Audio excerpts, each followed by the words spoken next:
Once again, hello everyone. Please remember that these are the things that contain in this story, and please remember to make sure to be aware of these things, because some of these things I will have to be reading because it is plot relevant. And so yeah, and I'm planning on posting these every Monday. So yeah, hope you like it and hope you enjoy. Now, part 3 has begun.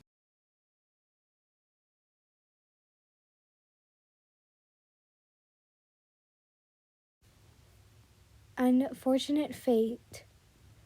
After several moments passed, the door slid open. In stormed Yin's father with a look of utter panic.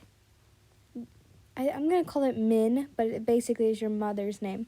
Min, he screamed, hugging the now limp body.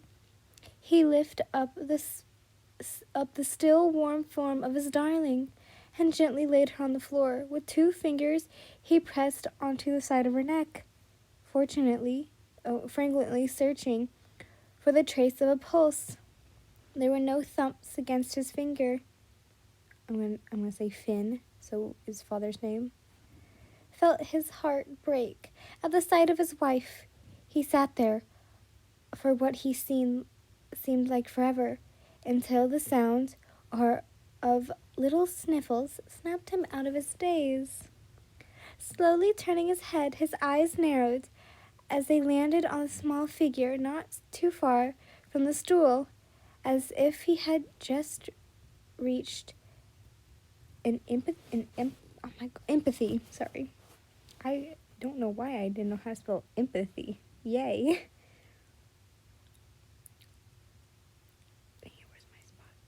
Okay, the man shot into the air with newfound energy. It's because of you, he screamed. Finn rushed to the sobbing figure and pinned the child to the ground. Yin screamed out in pain. The man ripped the cloth off of her head and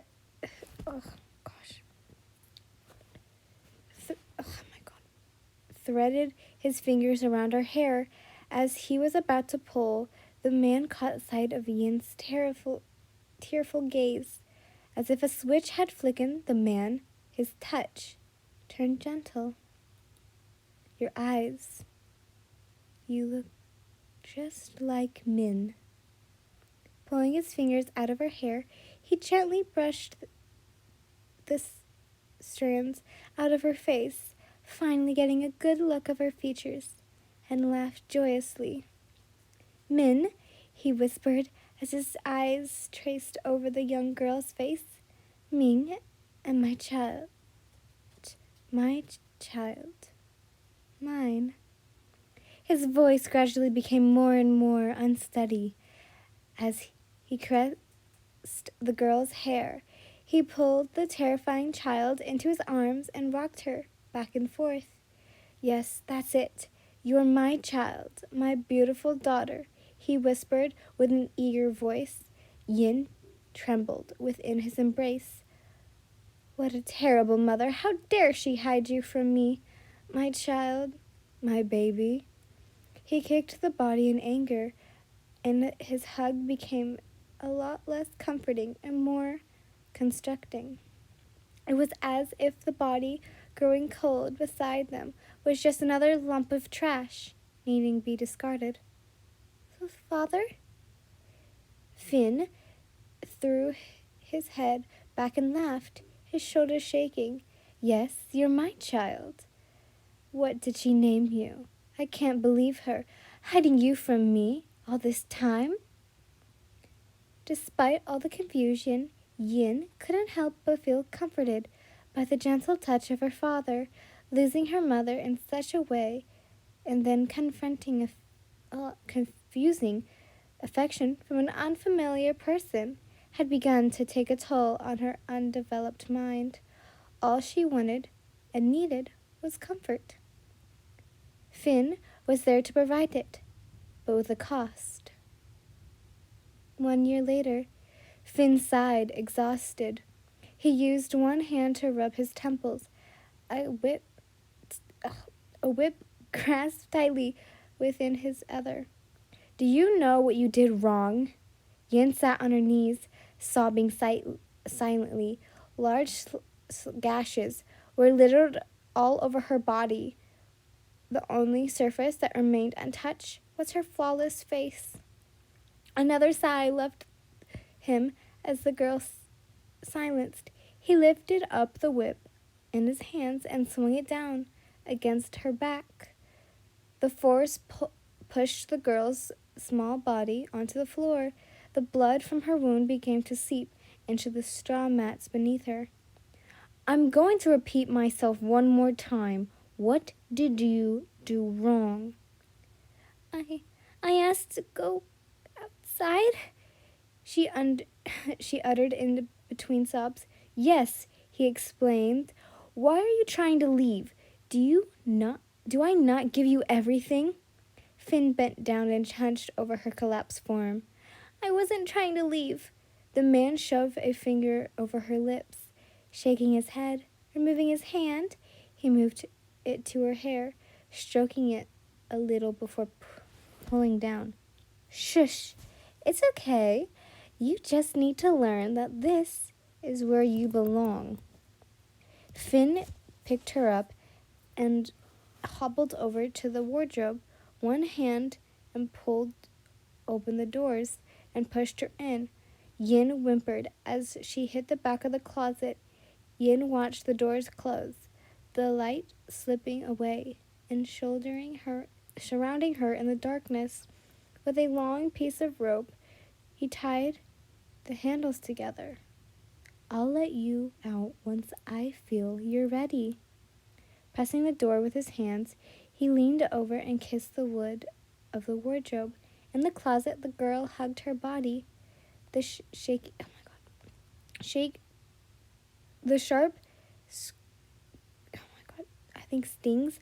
Yeah, it stings. Oh my God, why can I remember stings? Of her wounds were sent at the pressure of her back against the wood. Hours had flown by, and the little girl in the closet had long passed out, soaking the clothes around her with deep red. Loud scuffling was heard from outside of the wardrobe. The shuffling came closer to the closet, causing the girl to stir lightly in her sleep. Crack. The closet doors were ripped off the wardrobe, landing across the floor. Shocked by the loud sound, Yin was jolted awake, bringing her hands to her face. It took a bit for her eyes to adjust to the moonlight room. So this is where that delicious smell was coming from. Yin's eyes lifted up to gaze an unfamiliar figure. Her heart grew heavy and the girl's little body began to tremble.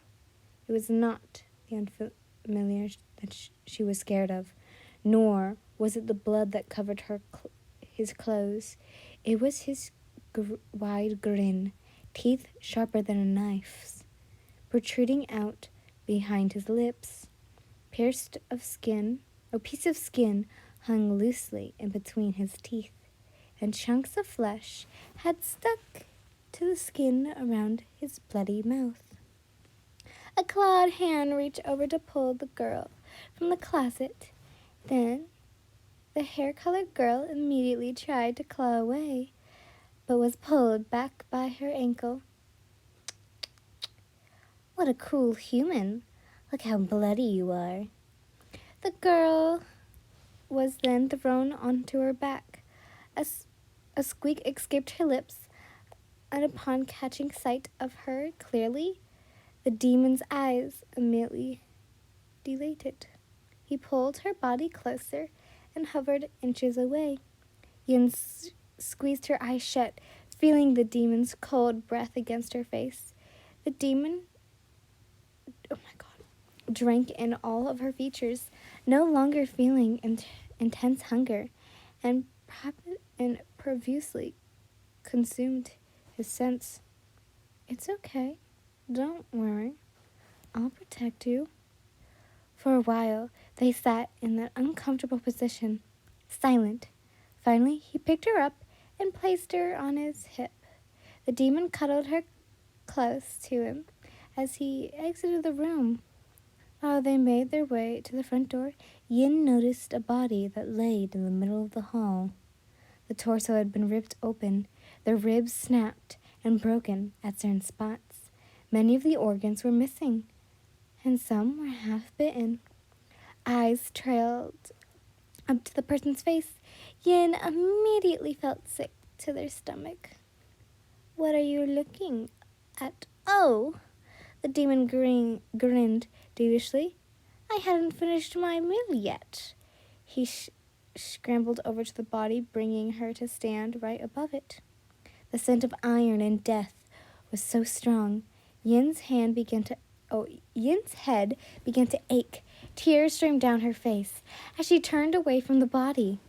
The demon sat down next to the corpse, not noticing her distress.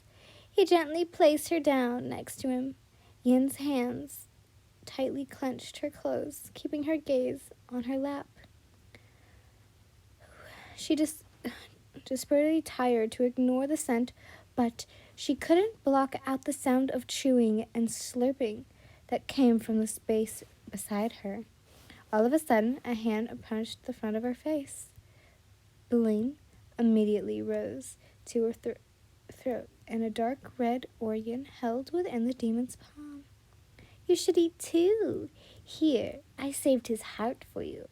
My pet deserves the best." The demon chuckled, his free hand reaching over to pat her head. More tears streamed down over her cheeks, running over ones that were barely dry.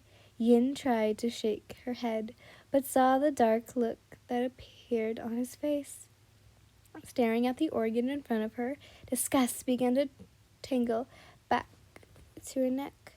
The dead body next to them, and the extract look from the excitement, goodness gracious, look from the demon's face had only fueled the hopelessness rising within her. Her father was gone, but she knew that the future had nothing better for her in store. A monster had just been traded for another monster.